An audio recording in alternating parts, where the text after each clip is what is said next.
Nah, saya mulai dari kutipan seorang sufi. Ini dari Fariduddin Attar. Dia dari Persia, hidup di 1145 1221 ya.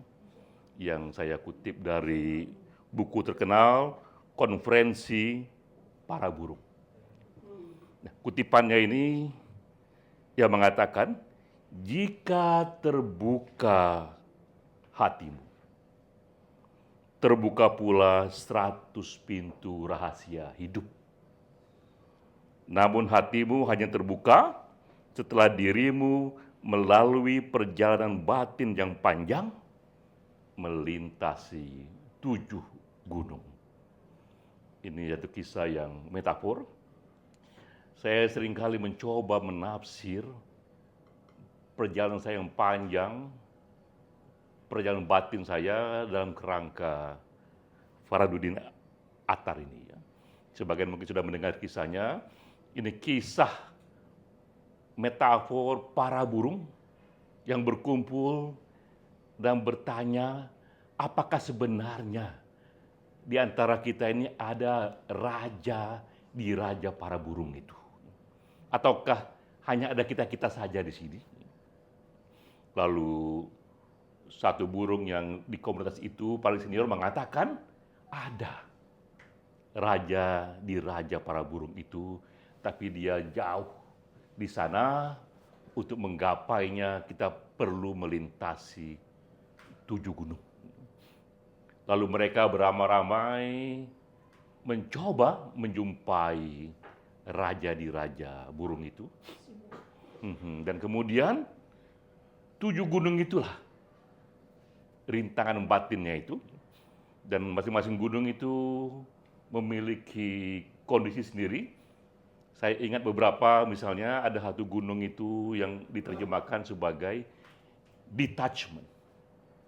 Gunung itu hanya bisa dilampaui kalau kita melakukan detachment, melepaskan diri dari aneka paham-paham kondisi-kondisi yang selama ini conditioning mempengaruhi kita.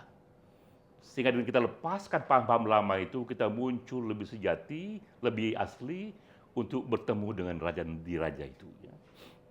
Lalu berikutnya juga ada gunung yang disebut gunung cinta.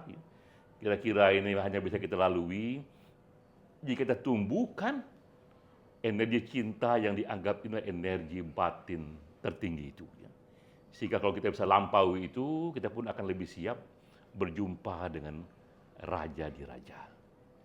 Nah, cerita ini menunjukkan setelah 7 gunung ini berhasil dilampaui, yang berhasil hanya 30 burung saja. Itu loh gambaran realitas dari semua manusia di dunia ini, bahwa ujungnya nanti yang sampai pada puncak-puncak itu hanya beberapa saja.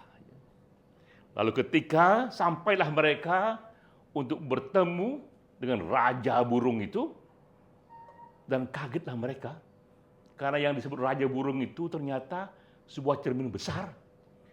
Dan ketika ia lihat, yang nampak wajahnya sendiri. Oh, ini permisalan yang dalam sekali yang mengatakan bahwa puncak api yang kau cari itu, cahaya Tuhan yang kau cari itu, apapun simbol Tuhan itu sebenarnya ada dalam dirimu sendiri. Namun untuk sampai ke sana memang harus melalui berbagai perjalanan batin itu. Jadi ini satu kisah yang dibuat itu 800 tahun yang lalu, tapi memang mendalam sekali ya. Awalnya juga Fariduddin Attar nggak terlalu dikenal. Yang dikenal pertama adalah Rumi, tapi Rumi mengatakan, saya diinspirasi oleh Fariduddin Attar. Terkenal itu kemudian Fariduddin Attar itu. Saya merenung lalu ya. Lalu okelah kepada mereka yang kemudian sampai pada pencerahan itu. Sampai pada apa yang dicari itu, what next? Apa yang berbeda pada dirinya itu. Ya. Dan sampai juga saya kemudian pada puisi dari Tao yang mengatakan, seorang petani yang sampai pada pencerahan, ia tetap bertani, ia tetap membajak sawah, dan ia tetap menggali air sumur. Artinya siapapun yang sampai pada pencerahan, tak ada yang berubah pada kegiatan fisik duniawinya. Yang berubah hanya filosofi hidupnya, kesadarannya, perilakunya, perkataannya, yang semakin lama memang semakin banyak diwarnai oleh kebajikan. Saya pun sampailah pada renungan itu, bahwa kalau begitu memang semakin jauh kita berjalan, sebenarnya tak ada yang banyak berubah dari kita. Yang penting adalah olah kesadaran itu, agar sampai kita pada api Tuhan tertinggi dalam hidup kita itu. Nah, seorang profesional pun ketika dia mencari kedalaman spiritual pun tak harus juga berubah profesinya itu. Dia tetap pada profesi yang sama, namun kesadarannya yang berubah. Ya. Saya baca juga kisah Deepak Chopra. Ini seorang yang juga terkenal. Ya. Dia awalnya seorang profesional, seorang dokter, lalu ia mengalami krisis spiritual, mencoba memahami apa sebenarnya makna tertinggi dalam hidup ini, dan ia pun melakukan perjalanan batin yang panjang, bertemu para guru, Maharishi Yoga, hingga Krishnamurti, sampai akhirnya ia pun sampai pada kesadaran sufistik itu, namun ia tetap bekerja sebagai dokter. Tapi bedanya sekarang tidak hanya dokter biasa, ia pun juga mengembangkan dokter spiritual itu. Ya. Sisi spiritual, aneka tulisan-tulisan spiritual, karena menurut dia penyakit yang paling parah itu justru adalah pikiran.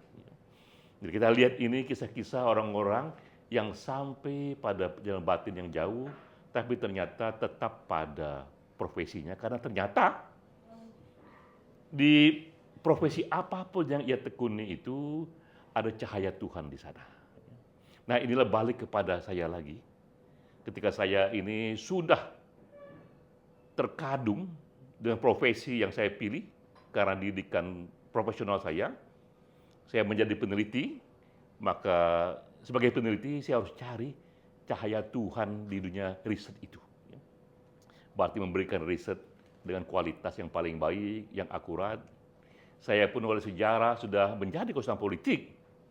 Tak ada masalah dengan itu, tapi sampailah pada titik paling tinggi dari konsultan politik itu, memberikan misalnya pandangan-pandangan kepada pemimpin agar lebih banyak mengangkat masyarakatnya.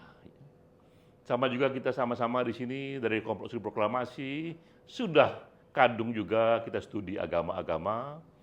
Nah, karena itu juga di sisi itu kita cari titik paling jauhnya. Sekarang ini kita sama-sama membuat forum esoterika. Kita rayakan hari raya besar agama bersama-sama, dan ternyata itu nanti memberi warna sendiri. Saya pun juga terkadung sudah ikut dalam sastra dan mencari juga kira-kira api Tuhan di sana itu apa yang bisa kita ungkap, ya. Dan kita mengajak orang menulis puisi esai, memberi kesaksian tentang kenyataan ketidakadilan, hak asasi, diskriminasi dengan cara menyentuh hati yang membuat orang melakukan riset untuk menyatakan apa yang benar-benar terjadi dan menambahkan fiksi agar ia tersentuh. Nah, jadi balik ke yang tadi itu, bahwa karena di setiap diri orang itu ada api Tuhan, hal yang sama juga dalam setiap profesi pun ada api Tuhan di sana. Ya.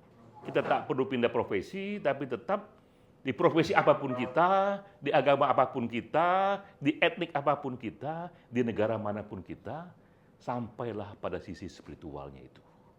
Karena memang tadi perjalanan burung tadi ternyata api tertinggi itu ada dalam diri kita sendiri. Wassalamualaikum warahmatullahi wabarakatuh.